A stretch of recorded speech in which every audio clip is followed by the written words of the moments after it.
It's now time to hear from our last panel of Amundi experts. Coming here, we've got Matteo Germano, Deputy Group CIO, John O'Toole, Head of Multi-Asset Solutions and Head of Distribution and Wealth Division, Passive and Alternatives Division, Fannie Wurtz.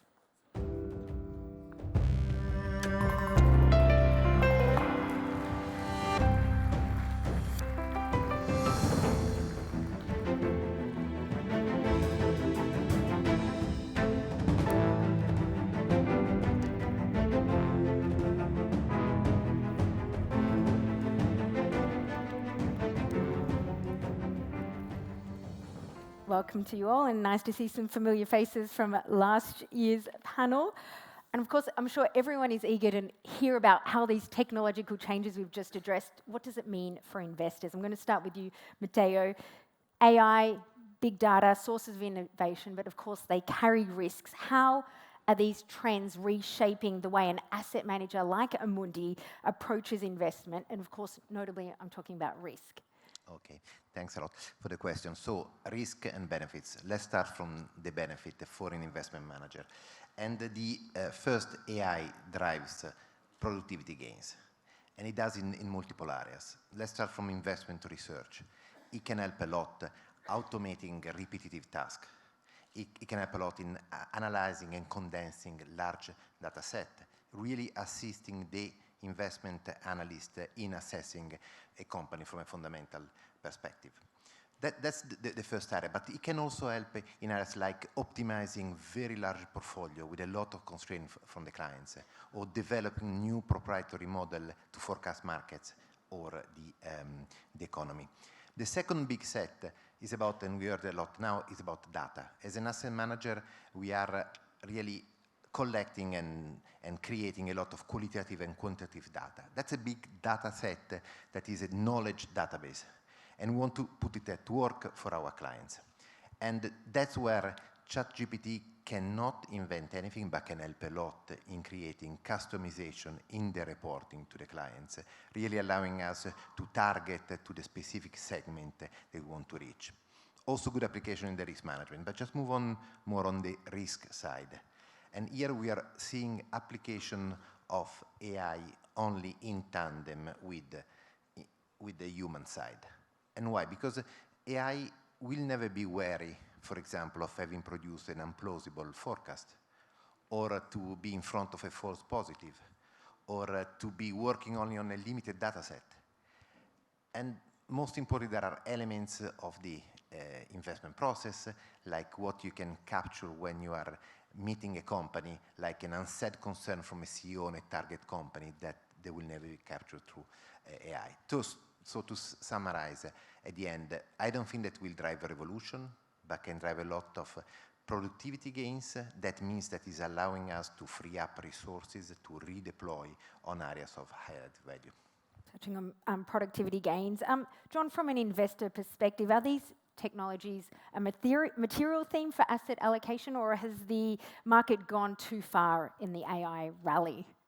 For sure, it's the flavor of the month. It's at the center of a lot of conversations. The number of times we heard AI mentioned, it's analogous to the internet, I think. You know, at the beginning of the internet, we were wondering as investors, as consumers, how this would affect us. We know that it will affect the way we live our lives. We know the way investors, it will affect how they operate. We just don't know the implications as yet.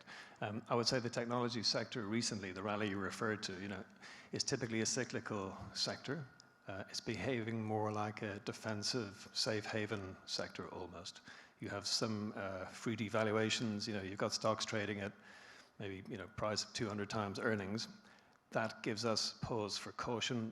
If we were to try to identify, is this the beginning of some sort of a secular bull market driven by AI productivity gains? It's probably too early to say that. One of the things that does give us some pause for thought and concern is the regulatory environment. We do believe that regulation is coming. There is in the books, or coming on the statute books, an EU AI Act. This may act as the kind of vanguard for how things are regulated globally.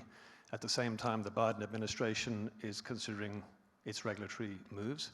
The Securities and Exchange Commission is a bit more advanced. They are introducing rules as early as October, which will govern artificial intelligence and the interaction between financial advisors and some classes of clients and some client conversations. So regulation is coming. We do know this. We don't know how it's going to impact. It's coming to our industry for sure, and it's coming more globally to other sectors. So yeah, we'll see how it plays out. Fannie, for you, how are the trends that we've just been talking about affecting retail investors and wealth managers? Well, technology is at the center of every discussion we have with banks and wealth managers, and therefore it has to be at the center of our value proposal. For our industry, embracing technological and digital challenges is absolutely necessary for two main reasons. The first one is that technology and operating model needs to be adapted in a world where we have increased margin pressure. And to give a few examples, this means finding new sources of efficiency across the whole value chain for our clients' delivery in order to continue to grow. Few examples like finding or improving, enhancing portfolio risk management tools to amplify the efficiency of advisors with new devices, or in just effectively ways to train advisors to give them and to empower them with more sales power. The second reason is obviously to increase and to improve the customer experience. The global wealth management industry is transforming very rapidly and undergoing significant changes. At first, the global wealth that was held by baby boomers is progressively shifting towards the next generation, the next Gen X and millennials.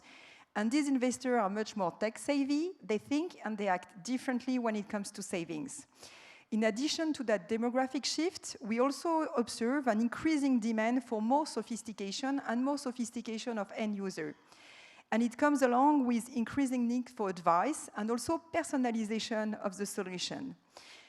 Banks and wealth managers must ensure anytime, any device, and anywhere now.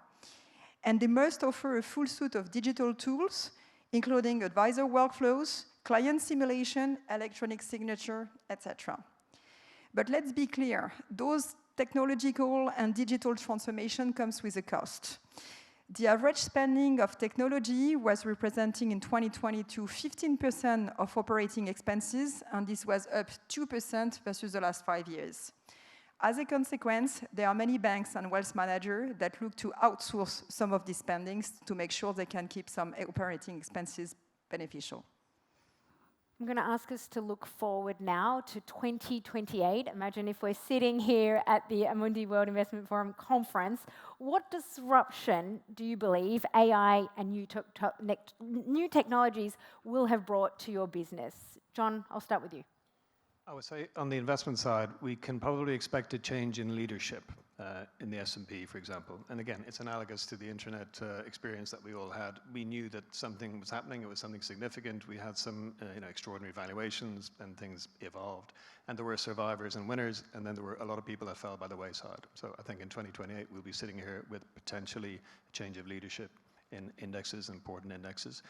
The other thing I would say from an investment process perspective and the way we run our investment business, we will likely have new colleagues with titles like head of AI research, who will be telling us, and advising us how to use this exciting technology to the benefit of the clients. Absolutely. We'll remember those words in 2028. Matteo. So connecting to the comment of John, clearly the real disruption, what will make the difference between the winner and the loser for an investment manager, it will depend a lot on the ability to best combine technology and human talent.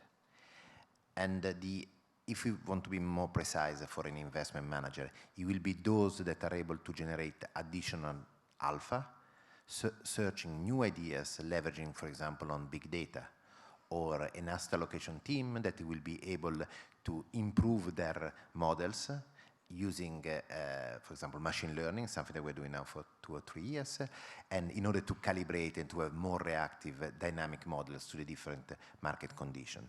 So really, innovation through advanced technology on one side, but also human interpretation and creativity on the other side will be really the key in 5 years' time to see the winner versus the loser. I see mass customization as being the next big thing of our industry. We already see a growing demand for a model-based portfolio, but what is striking is the level of personalization and customization and modularity that is us behind. And this is even more important when it comes to ESG and impact investing. Leveraging technology and AI can provide the benefits of both customization and also automation. But second, the technology is also helping and can help redefine the client acquisition and the advice model. The challenge for banks and wealth managers is to provide a seamless experience to clients with the best combination of both digital and human advice. Overall, those developments is a fantastic opportunity to empower more the retail investors by giving them better advice and to help them navigate through their investment journey. Thank you very much for your insights on what is arguably a very timely topic right now and something I'm sure we'll be talking about at other forums in the future. Thank you very much.